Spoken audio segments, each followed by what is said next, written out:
Everybody out there, everybody, no matter who you are, get out and vote.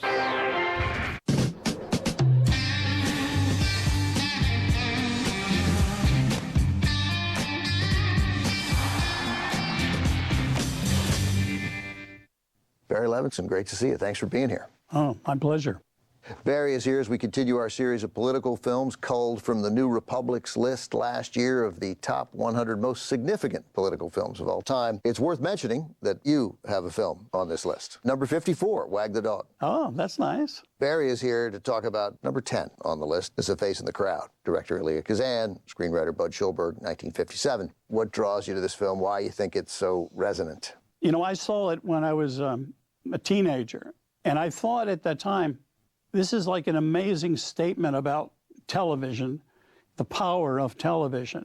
And if a character comes along that's charismatic, you know, you can see where this film goes in that regard. And I thought, well, it's the first time that in my recollection, that a film was sort of talking about this instrument, this form of communication and what it might lead to. You know, it's always described, certainly thought of by many people at the time, didn't do well at all when it came out, but as a satire. And I see why it would be considered a satire, but it really doesn't play satirically at all when you watch it now. I never thought of it as a satire. I thought it was like a drama that's addressing an issue, the dangers of this new invention and how powerful it can become. I think it surprises a lot of people to see Andy Griffith in this role of this really terrible person, because he later became known as Sheriff Andy Taylor on the Andy Griffith Show. That role did not exist for him yet. As a director, as someone who has crafted great performances out of actors, I'm going to guess it surprises you less to see someone deliver a performance that is so unexpected, certainly to modern audiences. Well, it is unexpected, because he used to do some kind of, as I remember, some monologues. Yeah, he was, and that was his thing, right? He was a stand-up, right? Yeah. But he didn't sort of tell one joke, he told long stories. No, it was like, exactly, in that kind of folksy manner. Right. And then this film takes that folksy manner and then shows the dark side of the man. Yeah.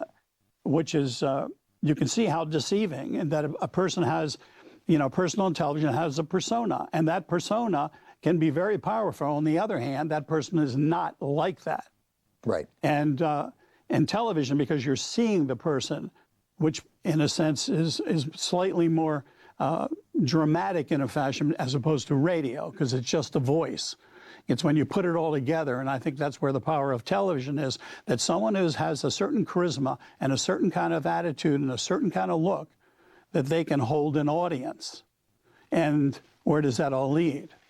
Two great writers, Bud Schulberg here with this one in 1957, and two great directors, Kazan here in 57, and then we jump forward 19 years later and we get Sidney Lumet directing Network with a screenplay by Paddy Chayefsky.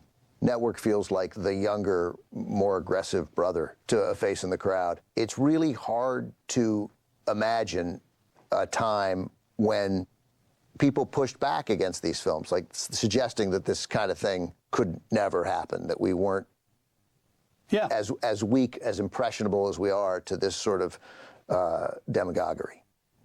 No, it's true. On the other hand, we don't want to believe it. Right, we definitely don't want to believe it. And I think, we see that.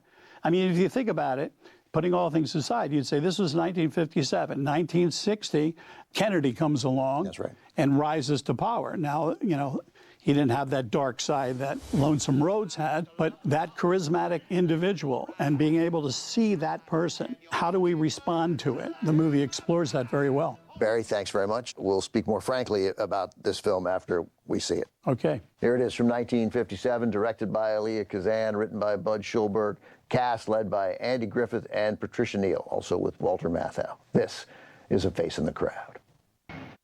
I am back with writer-director Barry Levinson, who's joined us to talk about A Face in the Crowd, number 10 on the New Republic's list of the most significant political films of all time. This is the movie you really wanted to talk about when we reached out to you. I've been fascinated from the time I saw it. I was a teenager. And I used to talk about it, but no one ever saw it.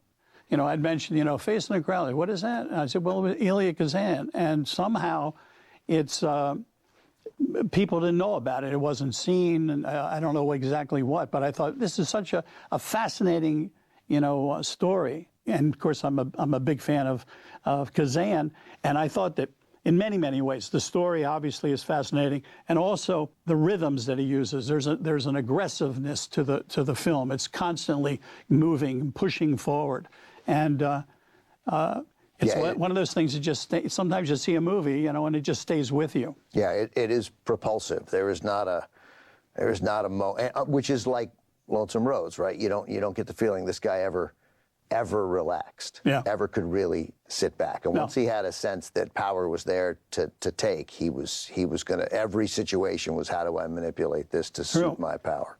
And Patricia Neal was perfect in that, helping him to the rise, and then seeing, in a sense, a monster that she created. Outstanding performance. And I think Anthony Franciosa, too, that character could stand in for, oh my God, so many people in public life who attach themselves to a rising political star, no matter their faults. There's no suggestion that Anthony Franciosa believes anything. What he believes is, I'm going to hitch my ride to this guy. Yeah, and he's very interesting. And I love when he was doing, like, an early part when, with Vita checks, and Andy Griffith's character is doing the thing, and he's in the background going boom, doom, doom. Right, just giving it some rhythm. I'm your band. I'm your backup vocals. I'm your right. So he played Joey De Palma, by the way, the Anthony Franciosa.